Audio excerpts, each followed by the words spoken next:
اور ایک روایت حضرت سلیمان بن سرد رضی اللہ تعالی عنہ سے مروی ہے، کہتے ہیں کنت جالسا مع النبی صلی اللہ علیہ وآلہ وسلم، میں حضور علیہ السلام کی مجلس میں بیٹھا ہوا تھا، دو لوگ تھے، وہ آپس میں الجھ رہے تھے، ان میں سے ایک شخص کا چہرہ غصے سے سرخ ہو گیا، رگیں پھولی ہوئی تھیں اور ایک دوسرے کے لیے سب و شتم کا ماحول پیدا ہو گیا تھا۔ اللہ کے رسول صلی اللہ علیہ وآلہ وسلم نے ارشاد فرمایا، میں ایسا کلمہ جانتا ہوں کہ اگر یہ کلمہ پڑھ لیں تو ان کا یہ غصہ زائل ہو جائے گا، ان کی جو کیفیت ختم ہو جائے گی، اور وہ کیا ہے؟ اعوذ باللہ من الشیطان الرجیم۔ یہ پڑھ لیں تو جو ان کے اندر ہے وہ چلا جائے گا۔ تو لوگوں نے اس شخص کو کہا جس کی رگیں پھولی ہوئی تھی اور غصے سے اس کا چہرہ سرخ ہوا جا رہا تھا کہ تعوذ پڑھو، اعوذ باللہ من الشیطان الرجیم پڑھو۔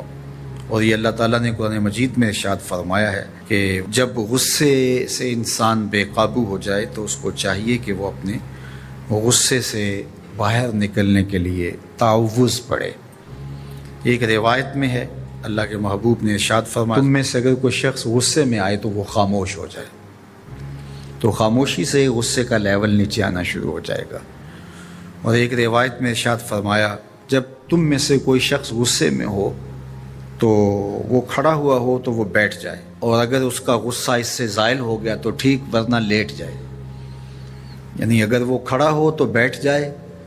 اور اگر بیٹھنے کے باوجود بھی غصہ ختم نہیں ہونے پا رہا تو لیٹ جائے، خاموش ہو جائے، تعوذ پڑھے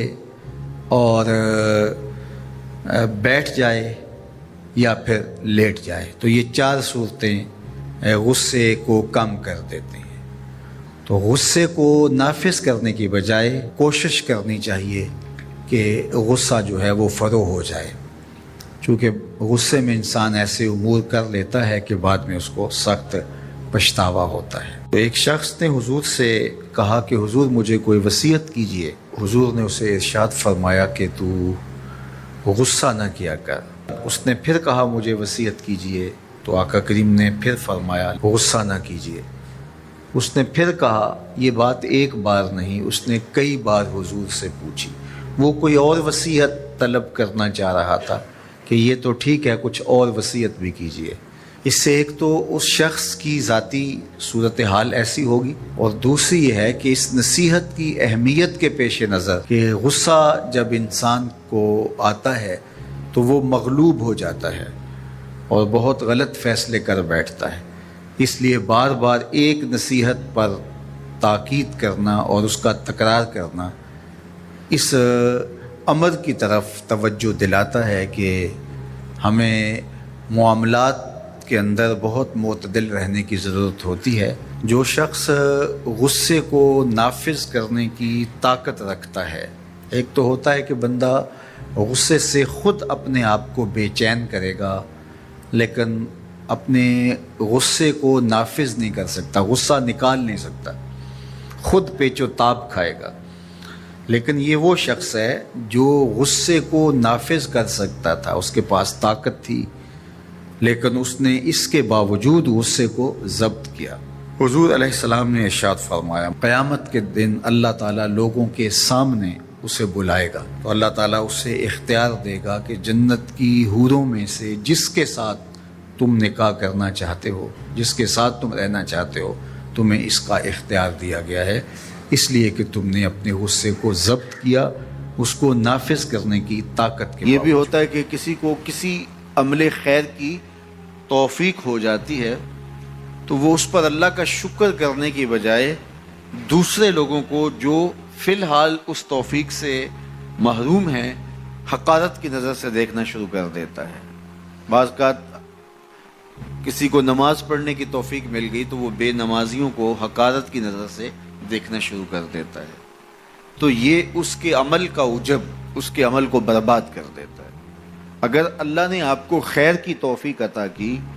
تو آپ ان لوگوں کو خیر کی طرف لانے کی کوشش میں لگ جائیں جو خیر کی راہ پہ نہیں ہیں۔ بے نمازیوں کو نماز کا عادی بنانے کے لیے آپ کی جد و جہد شروع ہو جانی چاہیے کہ یہ خیر مجھے نصیب ہوا تو اس کو بھی نصیب ہو جائے، نہ یہ کہ آپ کسی کو حقارت کی نظر سے دیکھیں اور خود پسندی کے مرض میں مبتلا ہو جائیں کہ دیکھو میں نمازی ہوں اور میرے پاس یہ ہے اور فلاں کے پاس یہ نہیں ہے۔ تو اس پر اللہ کا شکر ادا ضرور کیجئے کہ اللہ نے مجھے توفیق عطا کی، لیکن کسی کو حقیر جاننے کی بجائے اس کو خیر کی راہ پہ لانے کی کوشش کریں۔ تو یہ آپ کے صالح اعمال کی قبولیت کا ذریعہ بن جائے گا، نہیں تو اگر ریا شامل ہو گئی تو عمل برباد، اگر تکبر آ گیا تو اللہ کو تو پسند ہی نہیں ہے، اگر عجب پیدا ہو گیا تو عمل کا نتیجہ آپ کو نصیب بھی نہیں ہو سکے گا۔ اس لیے عمل خالص ہو، صرف رضائے الہی کے لیے ہو، وہ عمل مرد نے کیا ہے یا عورت نے کیا ہے اس سے غرض نہیں ہے، شرط ہے کہ ایمان کے ساتھ اس نے صالح اعمال کا ذخیرہ جمع کیا ہے، تو اس کو اللہ تعالیٰ جل شانہ ستھری، پاکیزہ، مطمئن اور خوبصورت زندگی عطا کرتا۔ اب وہ خوبصورت زندگی حیات طیبہ کیا ہے؟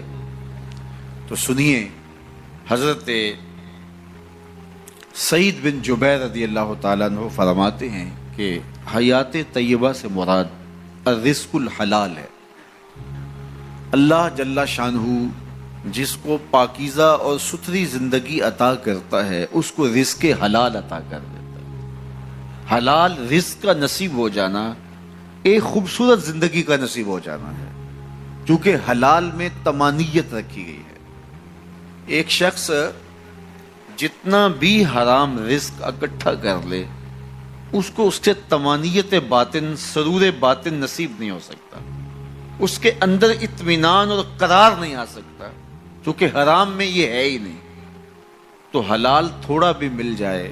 لیکن ہو حلال تو وہ باطن کی طمانیت کا سبب ہے، اندر کی روشنی کا ذریعہ ہے، اور ایک سرشار، مطمئن، خوبصورت اور خوشگوار زندگی کی ضمانت ہوتی ہے رزق حلال۔ اللہ ہم سب کو اپنی جناب سے رزق حلال ہی نصیب کرے، اور اگر ہم سچے دل سے یہ عہد کر لیتے ہیں کہ اللہ ساری زندگی تو ہمیں رزق حلال ہی دینا اور ہم بھی ساری زندگی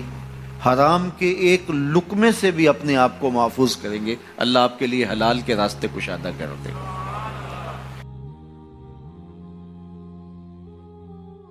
تسبیح پھری پر دل نہ پھرے ہو،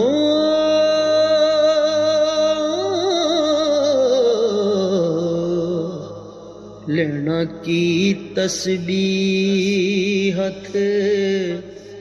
پھڑ کے ہو،